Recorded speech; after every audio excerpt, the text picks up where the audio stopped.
oficial de Nuam Exchange, que surge de la integración de la Bolsa de Santiago, la Bolsa de Lima y la Bolsa de Colombia. Para los que no saben, antes de ayer cumplimos el último hito para que la compañía exista, así es que ya no hay vuelta atrás. Y estamos muy contentos porque tener a 3 países trabajando en conjunto va a permitirnos avanzar e impulsar muchísimas más cosas, y una de las temáticas más relevantes para nosotros es el tema de la sostenibilidad. Mi nombre es María Gloria Timmerman, soy la gerente de relacionamiento y sostenibilidad de Nuam Exchange, y quiero agradecerle al GRI por desarrollar este estudio o este reporte de doble materialidad que nos va a permitir a todos tener ejemplos concretos de cómo transitar en este camino hacia la transparencia, y que estamos muy contentos que va a ir de la mano con lo que IFRS está haciendo ahora con las normas contables para sostenibilidad, porque eso nos va a permitir poder tener información concreta, nos va a permitir poder comparar peras con peras, y presenta un tremendo desafío para todos para que podamos subirnos a ese carro. Así es que nuevamente muchas gracias al GRI, muchas gracias también a la FIAB, que nos ayudó a organizar esto, y queremos invitar a Pamela Bravo, oficial nacional del programa de cooperación suiza, que también fue un super sponsor en esto, y nos va a saludar hoy día. Gracias.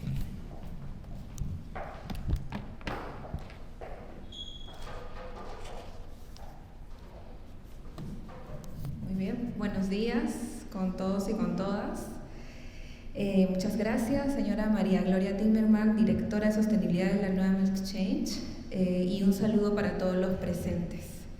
Es un honor para mí poder acompañarlos en esta mañana en representación de la cooperación suiza SECO en el Perú, y también hacerles llegar a todos el cordial saludo de nuestro director de la cooperación basada en Lima, nuestro director Máximo Bloch, que por motivos de agenda no ha podido acompañarnos en esta mañana. También comentarles que la cooperación suiza, SECO, contribuye al objetivo general de la cooperación internacional de Suiza de promover el desarrollo sostenible alineado con la Agenda 2030 y los objetivos de desarrollo sostenible que todos conocemos. Así, uno de nuestros grandes objetivos de SECO a nivel global, y que está fuertemente presente en nuestra cooperación en el Perú, es el de promover un sector privado competitivo y responsable social y ambientalmente, integrado por empresas comprometidas con la creación de empleo y bienestar de la población como principal motor del crecimiento económico. Esa es una de nuestras líneas principales de trabajo. Es así que desde el año 2012 contribuimos al fortalecimiento de la gestión empresarial sostenible con el Global Reporting Initiative, o el famoso GRI, que ya todos conocemos y es el que nos convoca el día de hoy, impulsando la cultura de la rendición de cuentas y mejoramiento continuo del sector privado en sus prácticas de sostenibilidad. Uno de los ejemplos que nos gusta resaltar es el periodo 2017 a 2020, en el cual apoyamos a más de 400 pymes en la elaboración y publicación de sus reportes de sostenibilidad respectivos. Y hoy precisamente, como ustedes ya tienen conocimiento, vamos a escuchar la presentación de resultados del estudio que presenta las lecciones aprendidas de 7 empresas de la región, sobre lo cual no me voy a extender porque hoy día nos lo van a compartir y vamos a poder intercambiar mucho más. Nuevamente les agradezco a todos su gentil atención, les alcanzo el saludo de la Cooperación Suiza SECO en el Perú y les doy la bienvenida. Buenos días y gracias.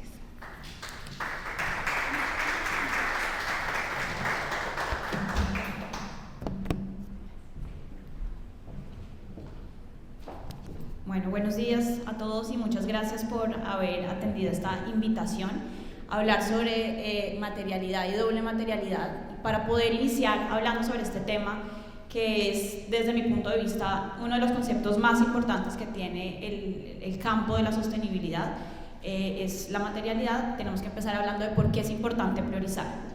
Y estamos sufriendo algo en el mundo que se llama la visión de túnel de carbono, y es un poco el concepto de decir, hay 17 ODS, GRI tiene 31 estándares temáticos de 31 temas de sostenibilidad, pero en la agenda pública, en los eventos, en las discusiones, pareciera que solo hay un tema o que el tema más relevante es uno solo, y es emisiones de carbono. Y es pues entendible por la urgencia de combatir el cambio climático y la necesidad de poderlo hacer y poder tener resultados muy rápido, porque el tiempo, digamos, apremia en esta discusión, pero la realidad es que estamos dejando por fuera de la discusión muchos otros temas que son relevantes. De pronto para algunas industrias el tema de emisiones de carbono, de cambio climático, sí es el tema más relevante y el tema más prioritario. Hablamos, por ejemplo, de la industria extractiva, donde evidentemente este es un tema prioritario, pero de pronto no es tan prioritario para todas las industrias o todas las empresas. Entonces, de ahí la necesidad de poder priorizar estratégicamente realmente de qué tenemos que hablar y qué es lo prioritario, para poder evitar caer en simplemente hablar de cambio climático, para poder estar en la agenda, para poder aparecer en medios, para poder decir que sembramos los árboles y que mitigamos la huella. Esto tiene que tener una base estratégica de fondo. La siguiente. Y a pesar de que entonces este es el concepto principal o uno de los conceptos base para hablar de sostenibilidad, que es la materialidad, definir sobre qué temas vamos a hablar, la realidad es que no existe una única definición comúnmente aceptada o sobre la cual haya consensos. Aquí traje dos, pero la realidad es que hay muchas. Si uno mira la OCDE tiene una definición, si uno mira la SEC tiene una definición, cada organización define de manera un poco distinta la materialidad. Traje dos porque son, digamos, las dos complementarias que más pueden mostrar las dos visiones. La primera es la de la IFRS, que dice que la información es material si su omisión, declaración errónea u oscurecimiento influye en las decisiones de los usuarios principales de los estados financieros. Y la otra es la de GRI, que dice que los temas materiales son los que reflejan los impactos de la organización en materia económica, social, ambiental o influencian de manera sustancial las evaluaciones y decisiones de los grupos de interés, que tienen entonces en común no solo estas dos definiciones, sino en general el uso del concepto de materialidad en el campo de la sostenibilidad. Primero, que es el principio que orienta la priorización, eso sí es en común, todos entendemos que la materialidad es el principio para priorizar qué es lo relevante.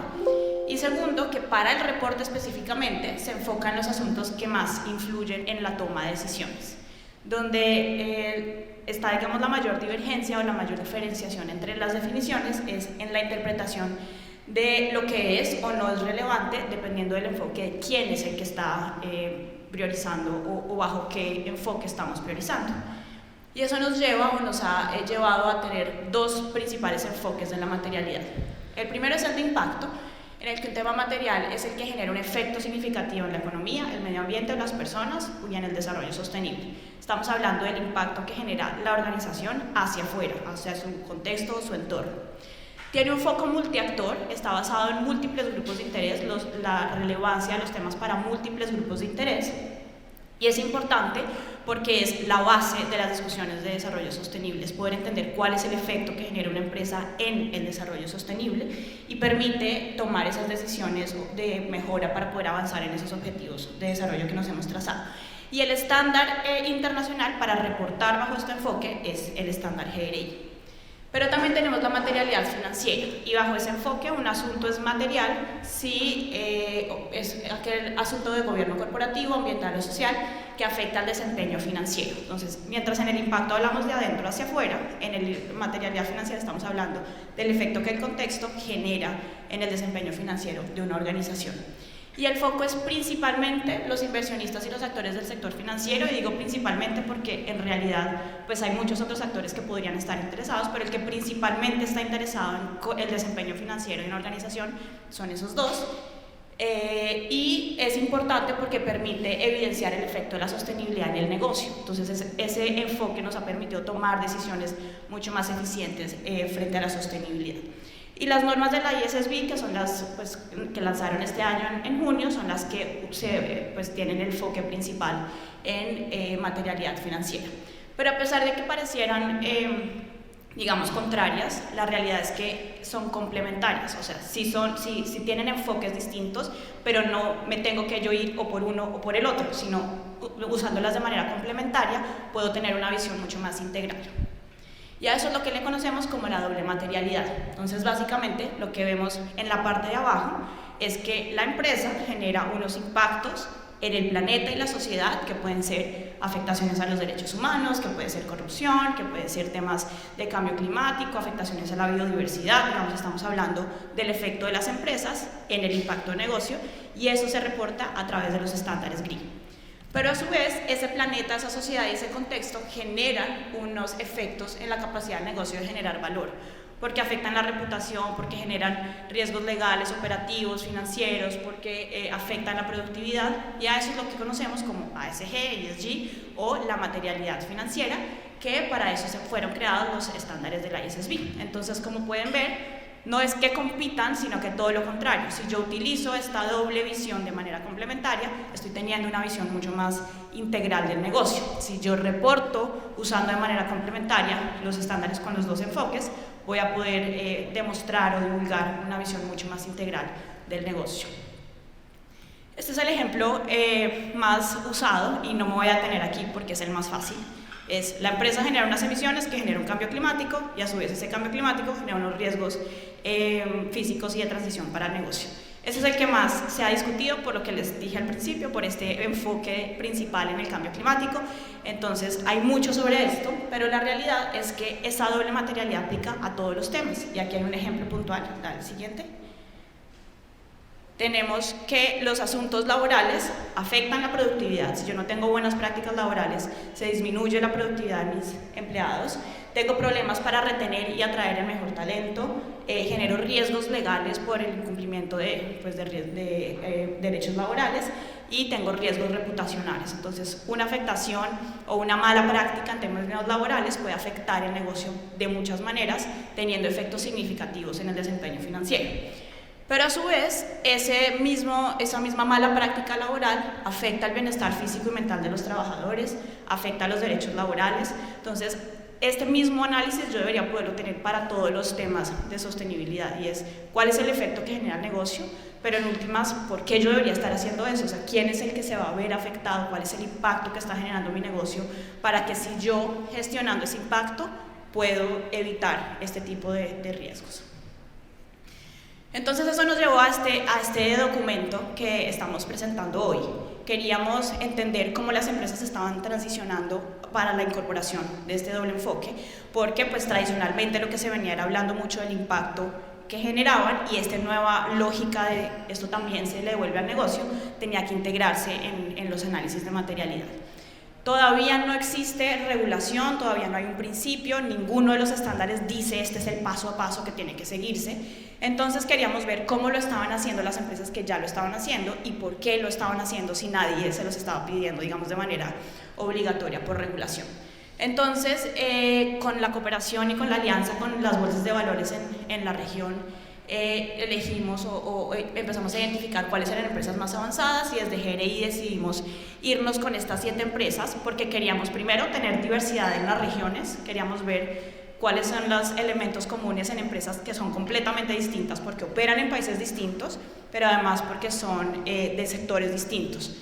Entonces en México entrevistamos a Bimbo, que es de alimentos, En Costa Rica FIFCO, que es de bebidas, en Colombia Ecopetrol, que es de petróleo y gas, en Brasil Alrededor, que es una empresa de salud, en Chile ANEL y en Argentina BBVA.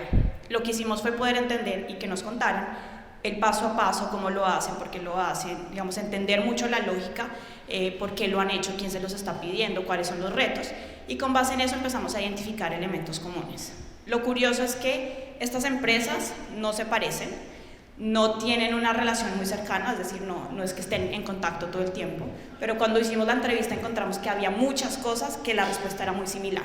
Entonces ahí empezamos a decir, bueno, no hay un principio, no hay una ley, no hay, digamos, nada oficial, pero sí hay unos elementos que identificamos que son comunes y que han sido desarrollados de manera muy empírica, pero que son comunes a todos. Y eso es lo que traemos en el documento. Lo primero es porque las empresas adoptan un enfoque de doble materialidad, y la respuesta más común fue que esto es parte de la evolución y la madurez. Todas decían, bueno, yo ya había entendido el impacto interno, estaba gestionando mi impacto, y como que el paso natural siguiente era poder entender qué es el efecto que esto genera en el negocio, porque había habido una evolución cultural dentro de la empresa, esto ya estaba incorporado en la empresa, entonces ya lleva a otras preguntas más avanzadas, y porque hay una evolución estratégica, y lo vamos a ver en el ejemplo de FIFCO, era cuál es el siguiente paso que tenemos que hacer. Entonces se dio en general como un proceso orgánico. Sin embargo, lo que veíamos es que no es que esto sea solo para las que están más avanzadas, sino que en las que están más avanzadas se da como un proceso de madurez, pero si yo lo incorporo, digamos, si yo lo meto dentro de la gestión, lo que hago es impulsar esa madurez. Entonces no es que esto sea solo para las empresas avanzadas, sino que cuando tú incorporas un enfoque de doble materialidad, aceleras ese proceso de madurez de la organización. Y eso se ve evidenciado en una evolución en los informes de sostenibilidad. Entonces lo que estamos viendo es que una vez tú integras eso, el informe empieza a volverse más completo, porque empiezas a integrar otro tipo de información.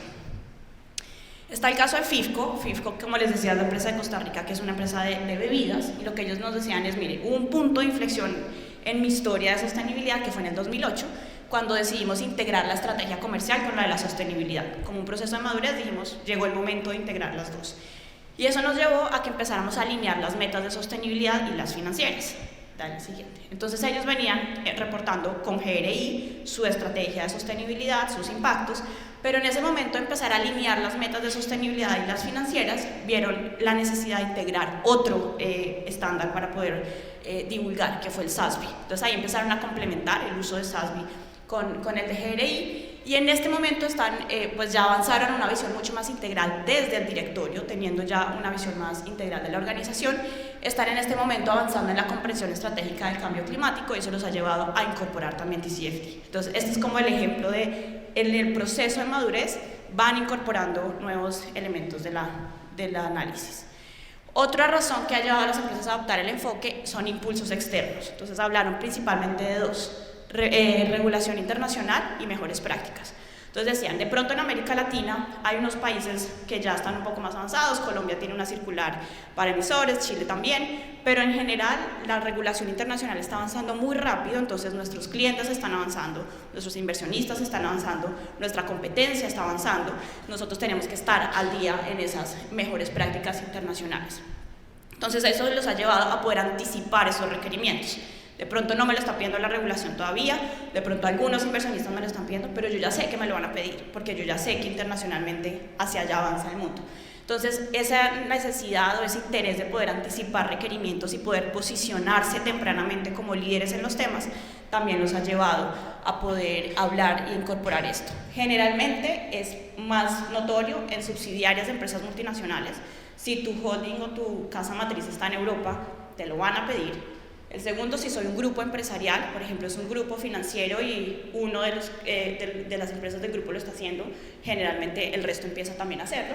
Pero también tenemos empresas locales que ni son multinacionales ni son grupos, pero que quieren posicionarse regionalmente o quieren poder posicionarse como líderes. Entonces, en esas tres empresas son las que más se ve el tema.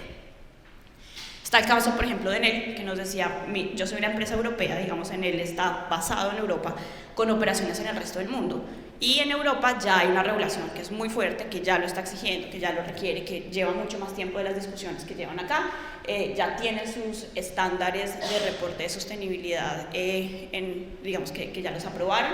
Entonces Europa, desde la casa matriz, empezó a tratar de hacer pilotos con sus otras subsidiarias, y en el Chile levantó la mano y dijo: yo quiero pilotear. Entonces ellos dijeron: cuando esto ya empezó aquí, pues yo ya venía hablando con mi casa matriz de estos de hace rato. Entonces este es un ejemplo claro de cómo esas tendencias internacionales empiezan a motivar los cambios a nivel regional.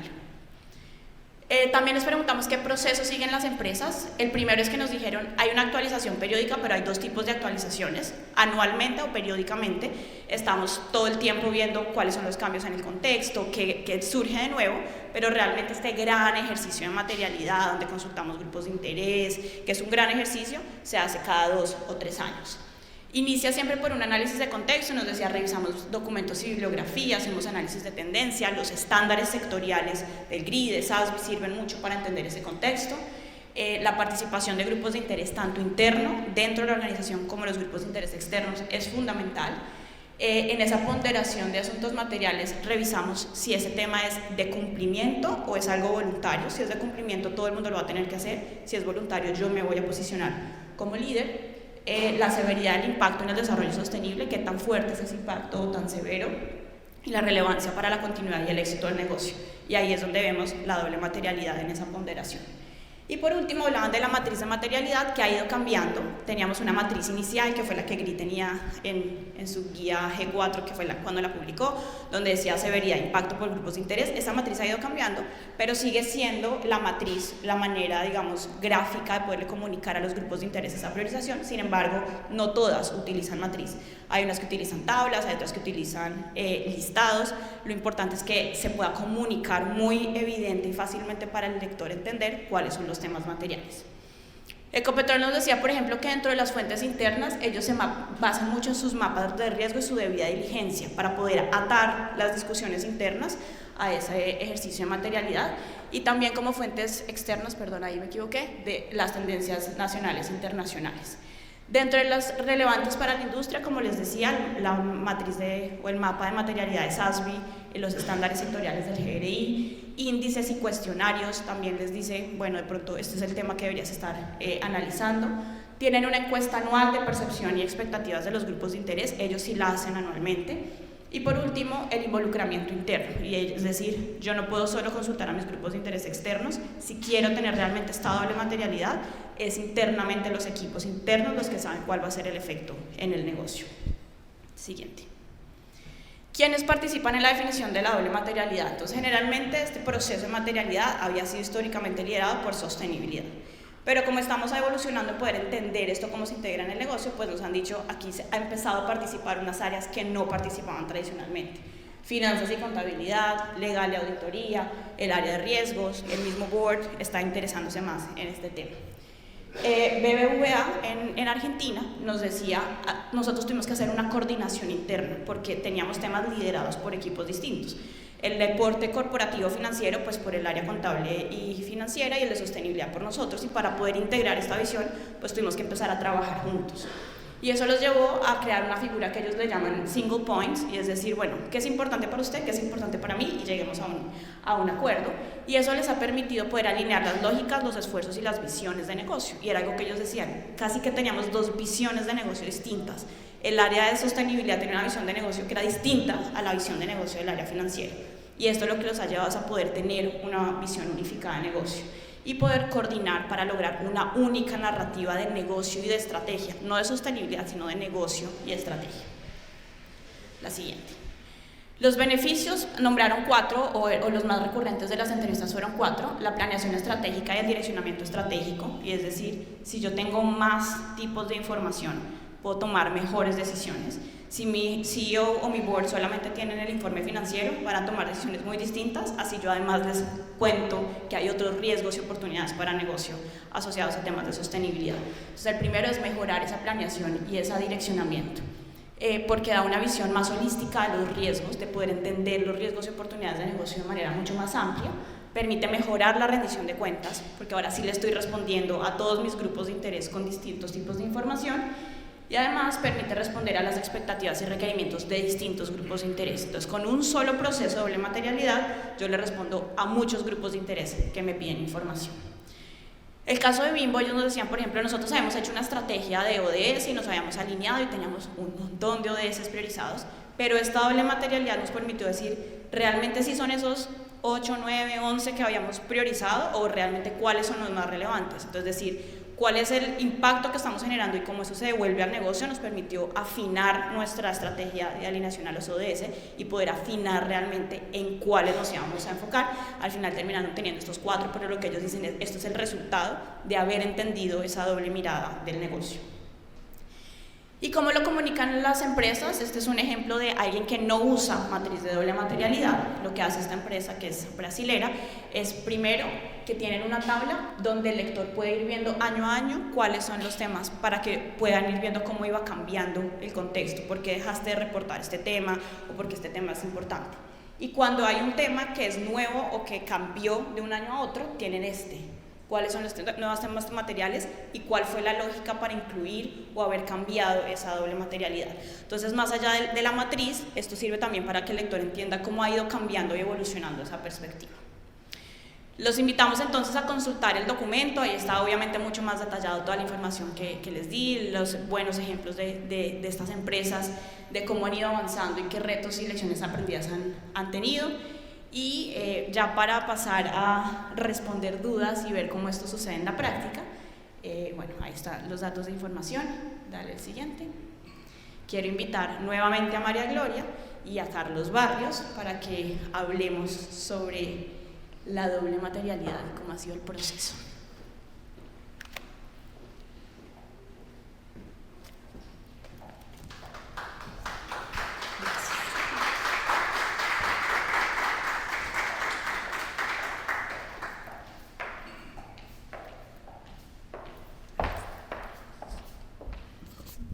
Para los que...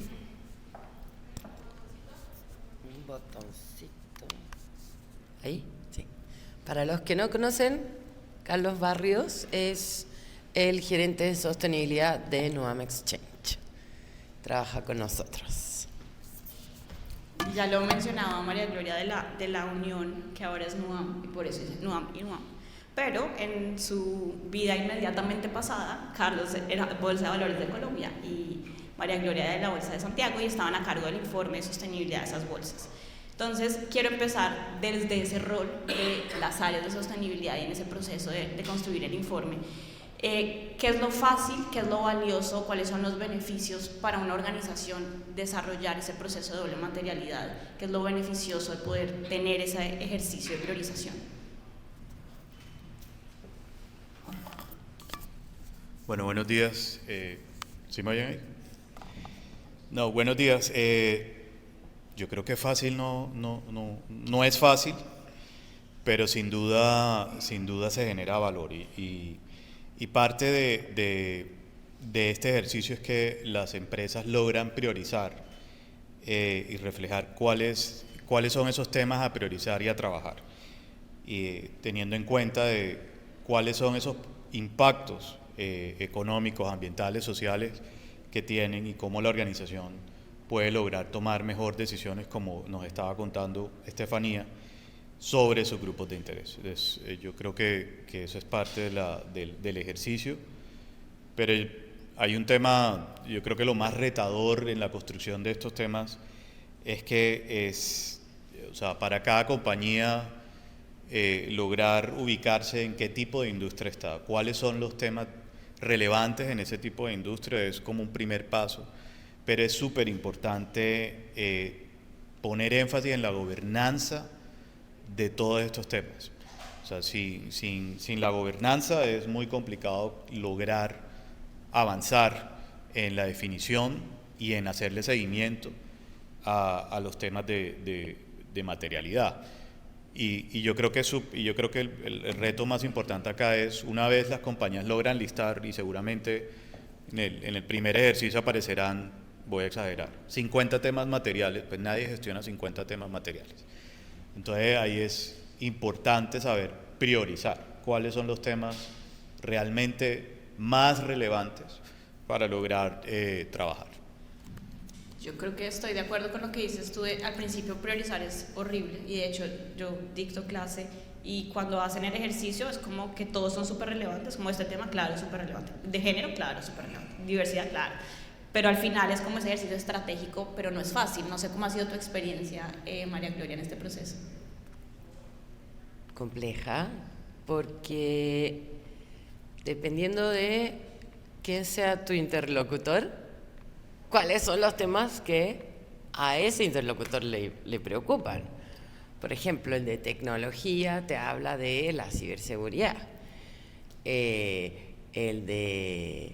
financiero está pensando en, no, para mí es súper fundamental, el riesgo del tipo de cambio. Y es como, Dios, ¿cómo llegamos a un criterio común? Lo que decía Carlos, 50 temas son ingestionables. Entonces, hacer estos ejercicios a nosotros al menos nos ha permitido poder poner foco. Y ahí hay que evitar caer en este juego que es súper tentador de poner temas con los que sabes que puedes hacer cambios rápidos y tener quick wins para mostrar que lo estás haciendo increíble. O sea, nosotros en Chile, que tenemos una norma del regulador para reportar, lo que está pasando es que la gente pone, o las empresas ponen, aquello donde hacen muy bien, pero nadie pone aquello donde están al debe o no han comenzado. Y creo que parte súper importante es que en el fondo divulguemos lo que efectivamente estamos tratando de hacer, y no solo aquello donde tenemos quick wins. Todos queremos salir bonitos de las fotos, pero la idea de esto es que en verdad la gente, el público, el inversionista, la sociedad vea qué somos, ¿no? Dónde lo hacemos muy bien.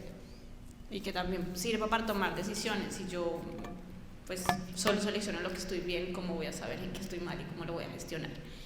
GRI ha sido, digamos, el pionero, llevamos hablando de esto más de 25 años, entonces digamos que el enfoque tradicional ha sido el de impacto, el de entender la sostenibilidad del impacto.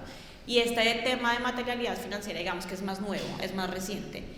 ¿Por qué es importante y por qué ha generado valor para el mercado que empecemos a hablar de materialidad financiera? ¿Qué es lo positivo de que haya llegado este nuevo enfoque a las discusiones de sostenibilidad?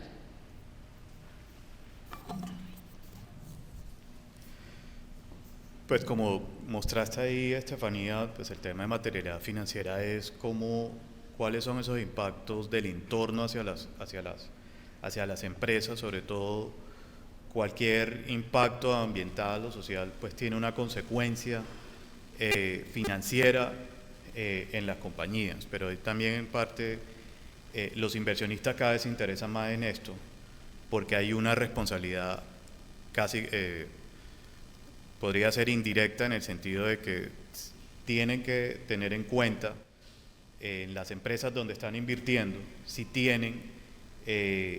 esa inversión en la que están, esas empresas están gestionando bien esos riesgos.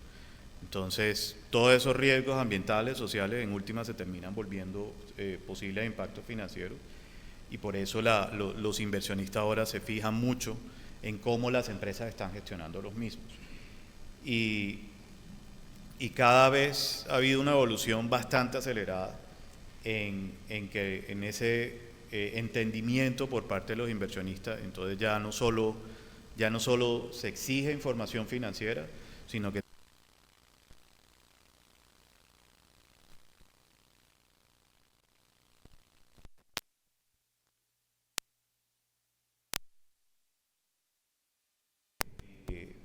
problema o riesgo que vean en los temas ambientales o sociales va a terminar afectando de manera en los indicadores financieros de la misma inversión donde están invertidos, en las compañías donde están invertidos.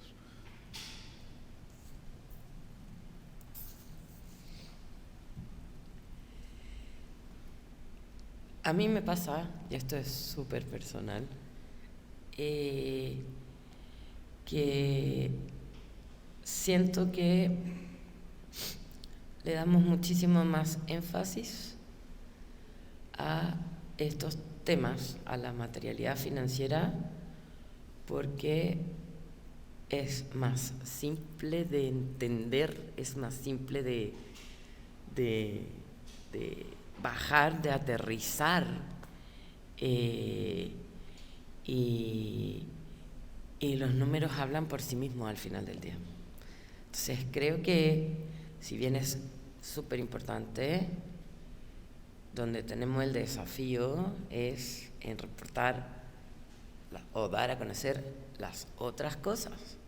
O sea, el tema ambiental está súper cubierto, súper de moda, pero en nuestros países tenemos un desafío en lo social, y que las empresas dejen de implementar medidas asistencialistas. O sea, lo que necesitamos es avanzar en la base, en lo profundo, y no sé, Estefanía, y no me odies, pero ¿cuándo van a tener el tema de debida diligencia de derechos humanos incorporado en el estándar? Yo creo que ahí vamos a como complementar y tener algo más robusto, porque al final, por lo menos en mi regulación, no sé, la tuya, Charlie, en Colombia, es como más medio ambiente, gobierno corporativo, y la S sigue súper abandonada.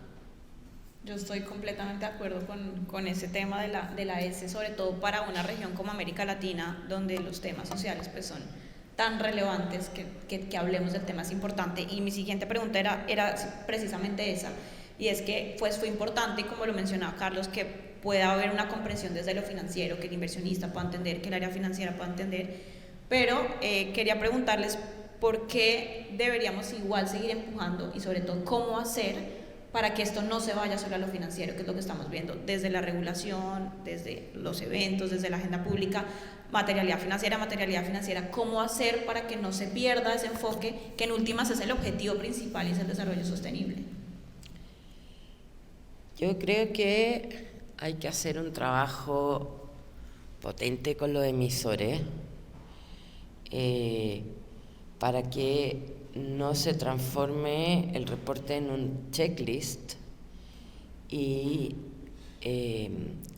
consideren que pueden tener todos los permisos del universo para operar, pero si no tienen la licencia social que dan en el fondo las comunidades, los consumidores, los clientes, no es sostenible en el tiempo. Cada vez más vemos, en la medida de lo posible, que las personas prefieren, no sé, alimentos orgánicos, sin plástico y no sé qué, y las compañías que no están acercándose a eso van a empezar a perder mercado. O vemos que nuestros amigos de Enel Américas y Enel Chile, y también están presentes en toda la región, teniendo todos los permisos, les paralizan algunas de sus operaciones porque la comunidad está descontenta por A, B, C o J. Entonces, siento que cuando nosotros divulgamos, o las empresas divulgan, la gente puede ir conociendo, puede ir entendiendo y puede ir validando el aporte que son las compañías. Entonces, si solo reportas números, y más allá de reportar, si solo comunicas números, el ciudadano de a pie no es capaz de entender, y no es capaz de internalizar, y no es capaz de validar. Algo muy interesante que nosotros en Chile hemos estado promoviendo, el tema, por ejemplo, de la transparencia tributaria. No sé, de hecho Enel ha sido un super partner en eso. Mira, en Chile se pagaron, o la bolsa, el 2022, 2021, pagó algo como 20 millones de dólares en impuestos. Impuestos propios, impuestos de terceros. A mí eso no me dice nada. Pero un ejercicio súper interesante fue valorizar cuál era el aporte. Entonces, con el pago de impuestos de la Bolsa de Santiago, se podrían haber comprado 1 millón de vacunas para el COVID. Se podrían haber construido, no me acuerdo, 50 colegios, haber hecho 80 canchas de fútbol. Eso es lo que te permite el tema para mí de no solo lo financiero, sino también lo otro, en qué se traduce. Pues yo complementando un poco lo que comenta María Gloria, pues esa es la otra parte de la historia, y es cómo es el impacto que pueden tener las empresas, tanto la sociedad y sobre el medio ambiente. En últimas, esos indicadores ayudan a que el público en general entienda que adicional a los impactos financieros, las empresas también tienen unos impactos que están afectando o que pueden impactar más bien al medio ambiente y a la sociedad. Esos indicadores, ahora, hay que tener muy en cuenta es también el tipo de industria en la que está una compañía, cuáles son esos indicadores relevantes para ese tipo de industria. Es lo que debe tener no solo los inversionistas, sino el público en general en cuenta a la hora de hacer ese seguimiento como grupo de interés sobre las empresas. Es también fijarse qué es lo que realmente es importante y prioritario dependiendo del tipo de industria en que esté una compañía.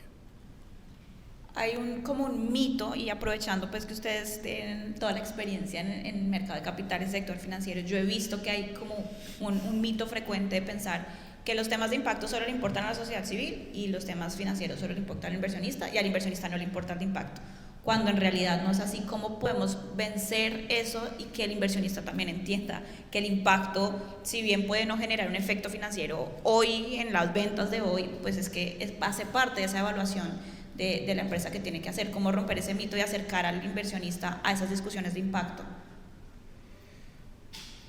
Yo creería que la comunidad inversionista en general se ha ido, en mercados más desarrollados ya lo está teniendo un poco más claro. Creo que en nuestra región aún todavía nos falta y a veces las lecciones llegan como con dolor. Entonces, en nuestra región no hemos sido exentos de escándalos corporativos. Entonces, cuando uno comienza a ver la génesis de esos escándalos es, oye, esta compañía no reportaba X tema, o resulta que tenía un tema y en su reporte decía que todo era perfecto y maravilloso y resulta que no era así, y estalla un escándalo. Entonces, no vamos a llamar nombres acá, pero normalmente cuando suceden ese tipo de escándalos y uno revisa la génesis, entonces, oiga, la compañía decía que todo lo hacía bien y resulta que no era tan cierto, pero nadie cuestionó tampoco. Entonces, pues ya existe también hasta tecnología en general de tener como esos mapas de riesgo sobre diferentes temas para las compañías, dependiendo de esa industria, y también hay una labor pues por parte también de los analistas de estar o de tener eso en cuenta a la hora cuando hacen la revisión de una inversión. Entonces, yo creo que en la medida de que ya los temas ASG dejaron de ser accesorios, porque ya se han dado cuenta que la gestión de esos riesgos son importantes, porque seguramente van a tener un impacto en la parte financiera. Ahí es donde ya comienza el acercamiento, que nos falta, sobre todo en nuestra región sí, pero yo creo que la evolución se ha ido dando y sobre todo los jugadores regionales han ido también adaptándose de manera muy rápida Yo creo que tenemos, pues en nuestros mercados es otro tipo de quejas, pero yo creería que el acercamiento se está empezando a dar. Ahí de pronto soy un poco más positivo de lo que ha venido evolucionando ya la industria de la inversión en nuestra región. Yo estoy súper de acuerdo con Charlie, pero creo que todavía nos falta avanzar un poco, porque no vemos que haya greenium en la región. A nosotros nos pasa en el mercado chileno que cuando se emiten instrumentos etiquetados, el mercado de deuda en Chile es súper importante, si bien ha estado un poco deprimido desde 2019 con el estallido social y después con el COVID. Vemos que un emisor emite dos instrumentos de las mismas características, uno etiquetado y otro plain vanilla, y hay un poquito más de demanda por el etiquetado, pero la tasa de colocación es la misma. Entonces, sí estamos viendo en el mercado secundario que el instrumento etiquetado se transa más y que hay inversionistas que prefieren invertir en compañías que al menos tengan un guiño hacia la sostenibilidad que aquellos que no hacen nada. Pero todavía para mí falta como dar este salto donde se prefiera la inversión responsable, verde, sostenible o como queramos decirle, y para eso creo que nuestros países necesitan incentivos por parte del gobierno, porque al final lo que tenemos que hacer es llevar el capital a compañías que sean más sostenibles, pero ahí en el fondo queda como a juicio del inversionista. En cambio, si tú tienes incentivos para que las compañías hagan emisiones responsables o proyectos responsables, y tienes incentivos para que los inversionistas lleven el capital a esto, es mucho más fácil que avancemos. O sea, vamos a tener que hacer esas cosas si queremos dar un salto. Es como la ley de cuotas en los directorios. Me cargan las cuotas, pero estamos un poco obligados a partir así porque no hemos logrado que por vocación o convicción tengamos más mujeres en los directorios. Qué bueno que tocas el tema de la regulación, porque yo estoy de acuerdo con Carlos en que ha habido un despertar y hay unos movimientos que se pueden ir dando, digamos, de manera autónoma o por vocación, pero hay otros que sí toca empujarlos con regulación, y la regulación está avanzando muy rápido. Nosotros en GRI hacemos un estudio que se llama Carrots and Sticks, y entre la versión del 2020 y la del 2023 pasamos de 600 disposiciones normativas en el mundo a más de 2000 en 3 años. Entonces, la regulación avanza. Sin embargo, hay un reto, y ustedes que son de los dos países que ya el regulador ha dado señales y regulación al respecto, el reto es que el regulador financiero se ha ido por la materialidad financiera, y eso puede enviar un mensaje al mercado de decir, es que es la única materialidad que importa. ¿Cómo hacemos para vencer eso, y qué mensaje podrían enviarles ustedes a los emisores de decir, el otro también importa si la regulación no te lo pida de manera obligatoria?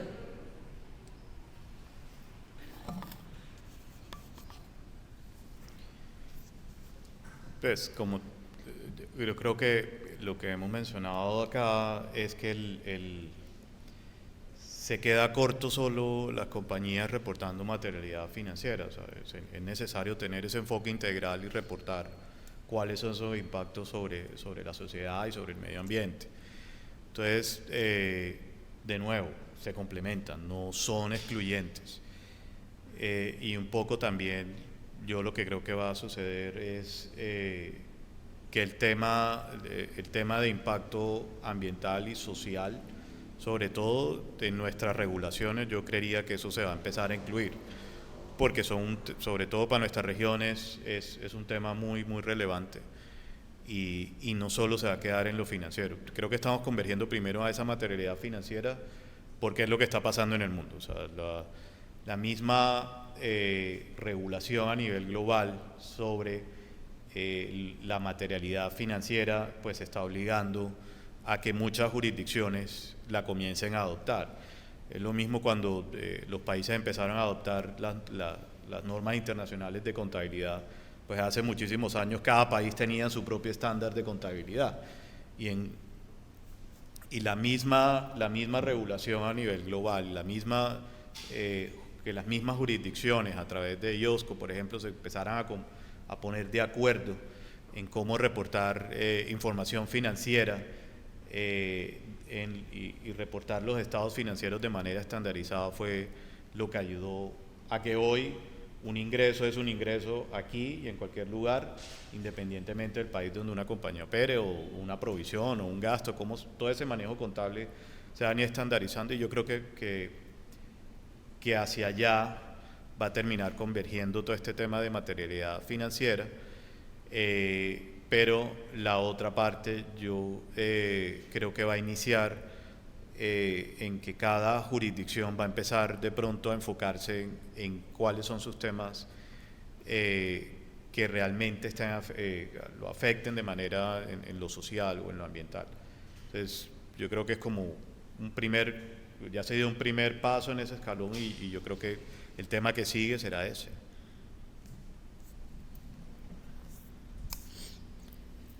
Para nosotros en Chile, que tenemos la norma desde 2021, lo que más hemos repetido a los emisores es que no voten lo que ya habían avanzado.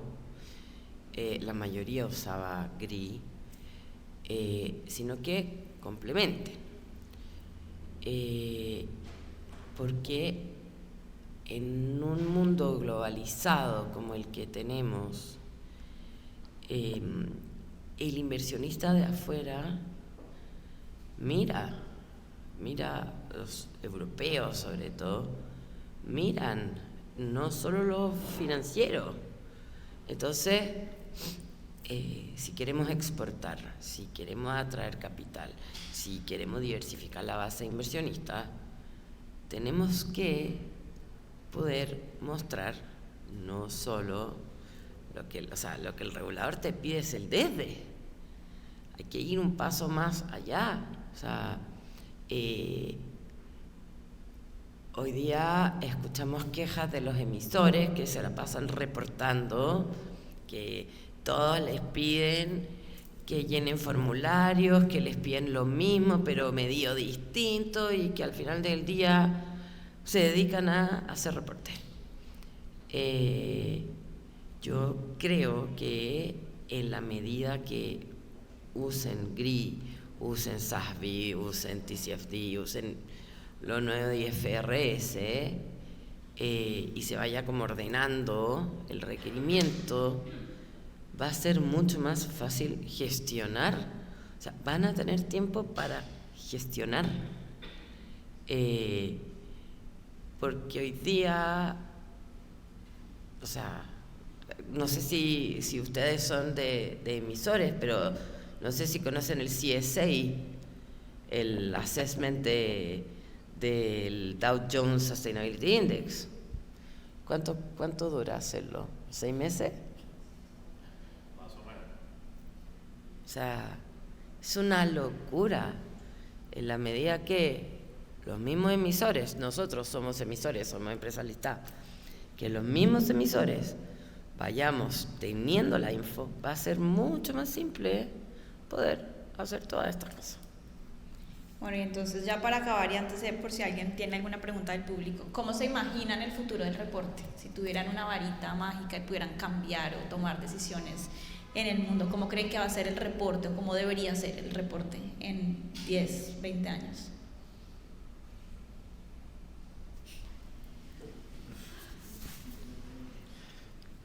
Pues yo creo que el futuro ya nos llegó, porque lo que mencionaba de esta convergencia con las NIF, en donde ya está pues, apalancado en la materialidad financiera y donde las mismas NIF han ido como absorbiendo otros estándares, coger SASB, coger TCFD para reportar los riesgos climáticos, ya nos llegó. Yo creo que aquí es importante es que los mismos grupos de interés comiencen realmente a hacerle seguimiento a lo que están reportando las empresas, en donde estén invertidos, en donde estén viendo cuáles son esos impactos que generan, porque eso ayuda también a que las compañías mejoren su revelación, la transparencia de la información que están reportando, no solo a los mercados o al mismo supervisor, sino también hay ese control social, si se quiere, de las personas o de los grupos de interés sobre las compañías. Entonces, y también nosotros hemos tenido una labor de ayudar a que las compañías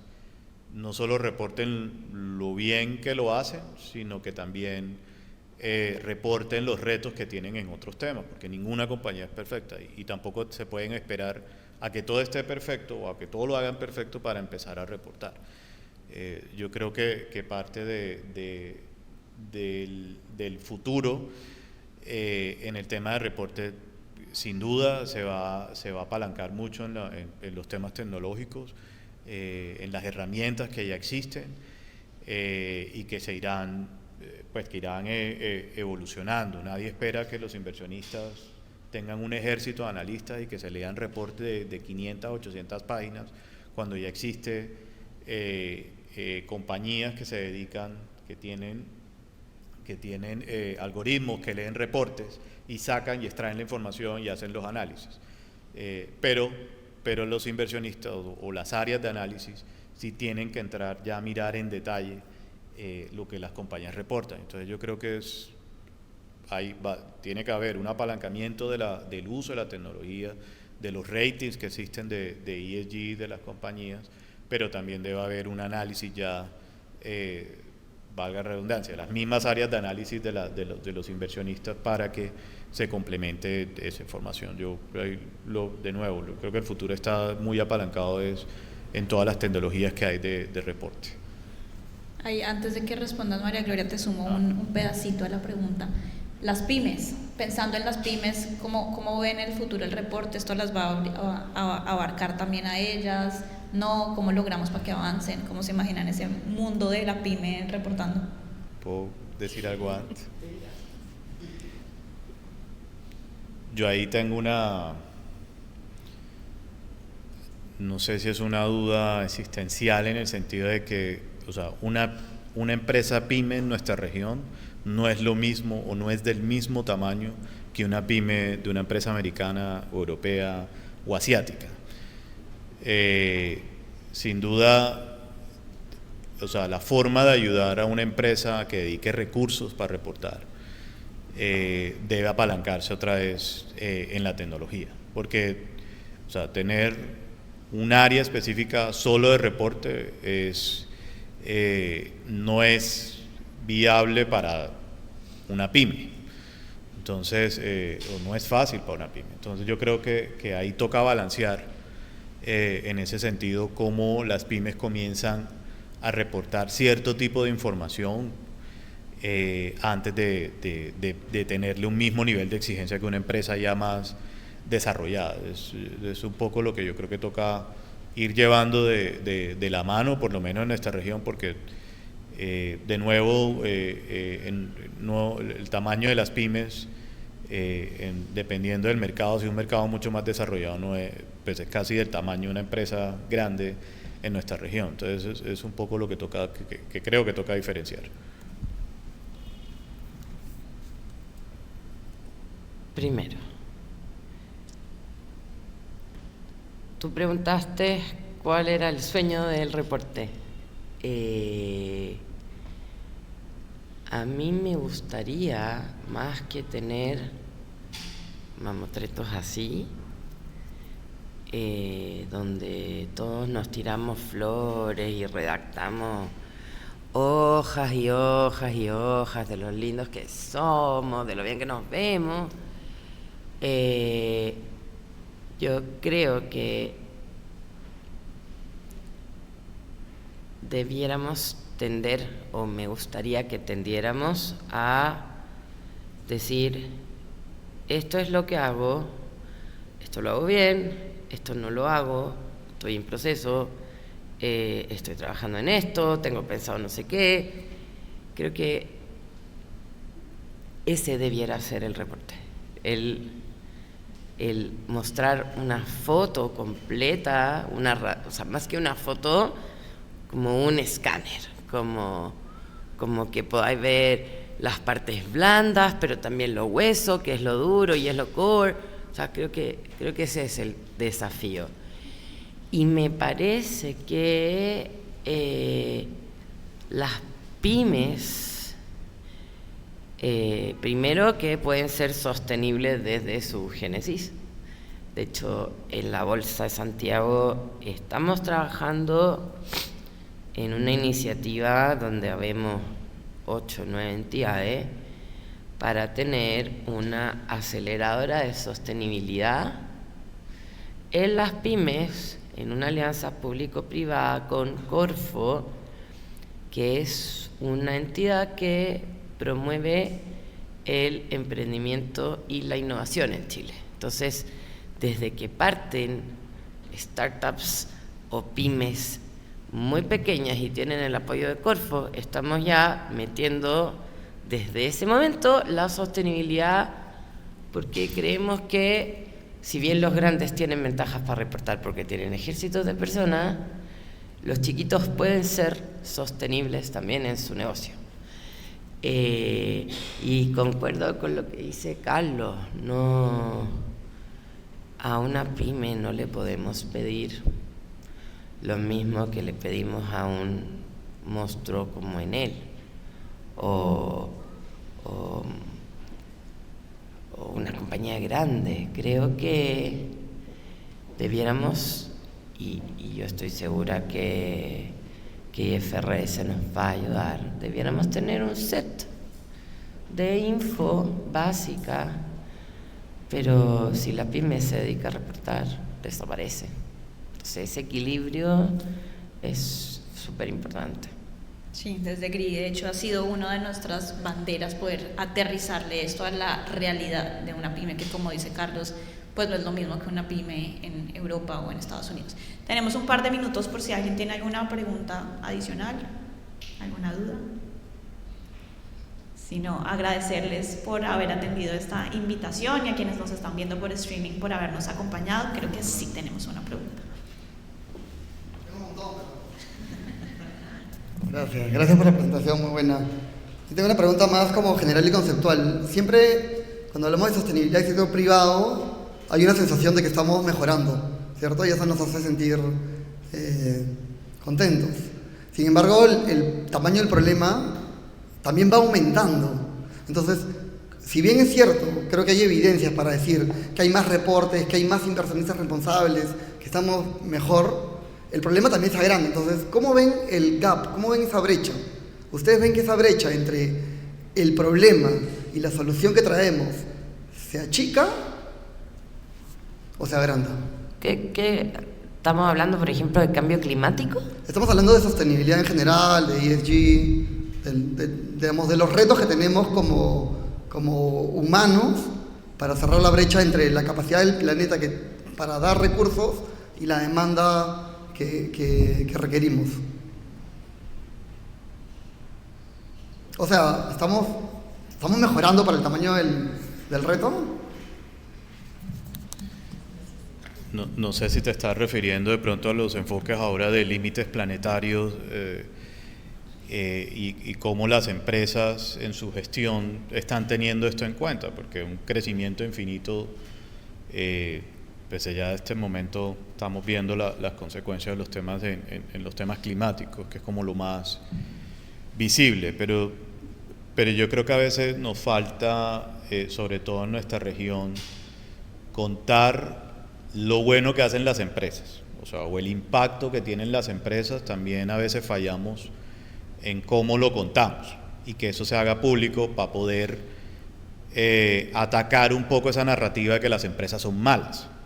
Las empresas traen crecimiento, traen desarrollo también, generan progreso a su entorno, pero también tienen otros retos, pueden impactar negativamente en otras áreas. Entonces, ahí es por eso importante es que los grupos de interés estén sopesando y no medir, o más bien, o no por uno que lo haga mal, entonces todas son malas.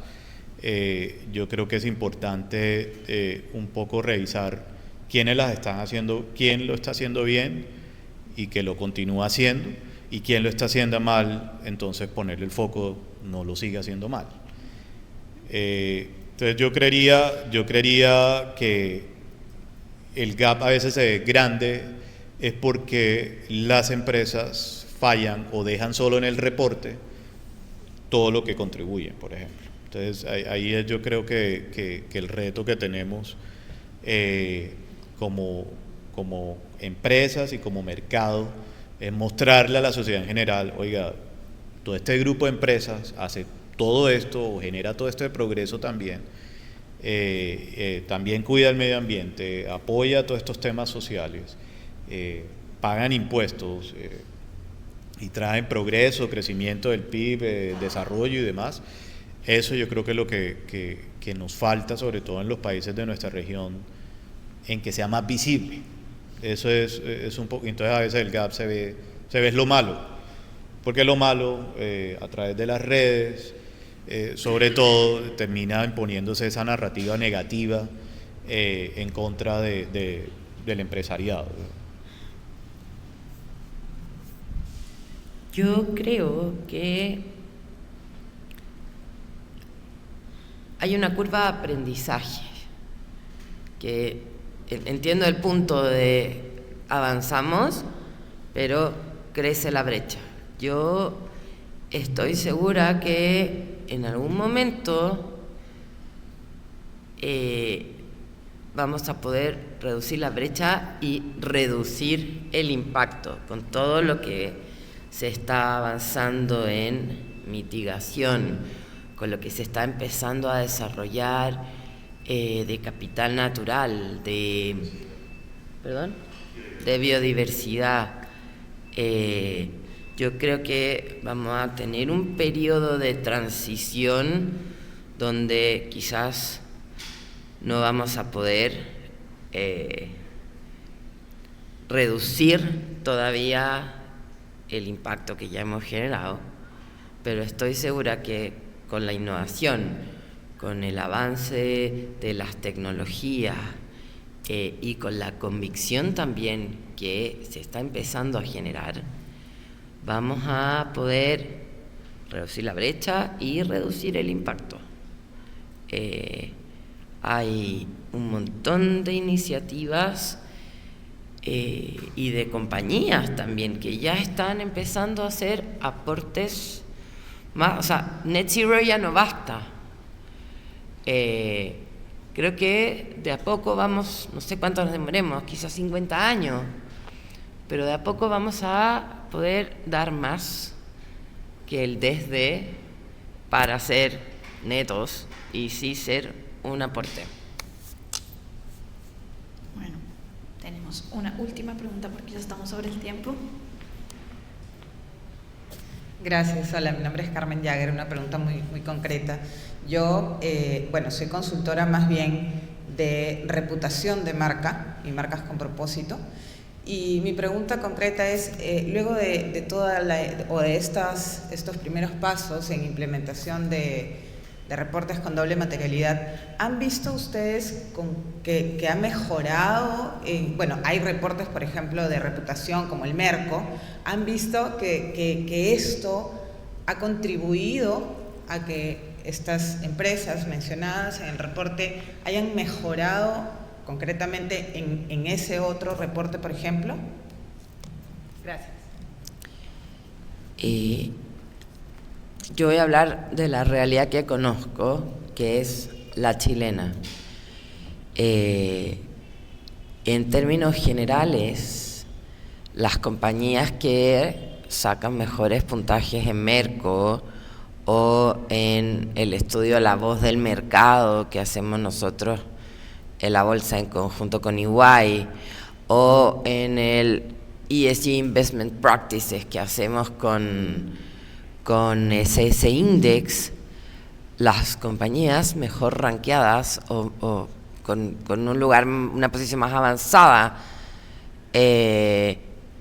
tienen un mayor desarrollo de los temas de sostenibilidad y están cada vez más dando a conocer lo que hacen. Un ejemplo, no sé, SQM es una minera gigante en Chile,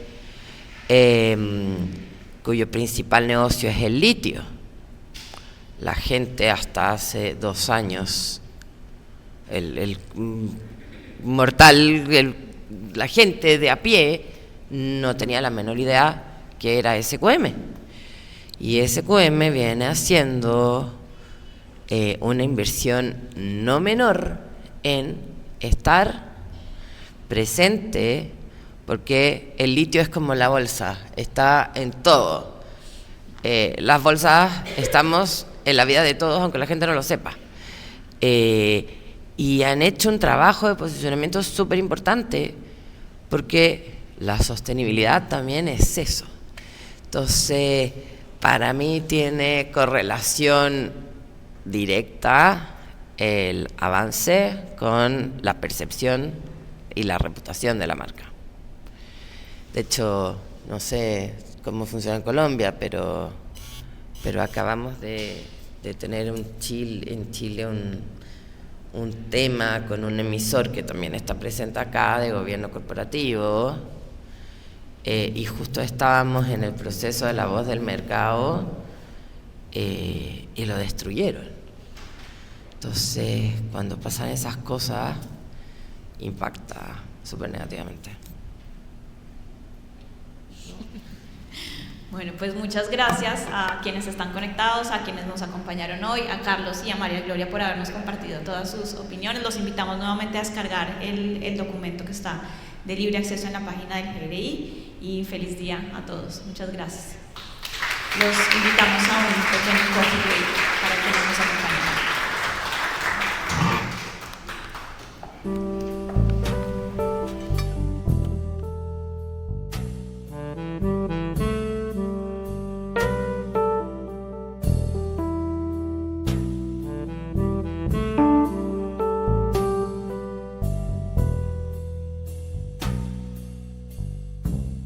Mm-hmm.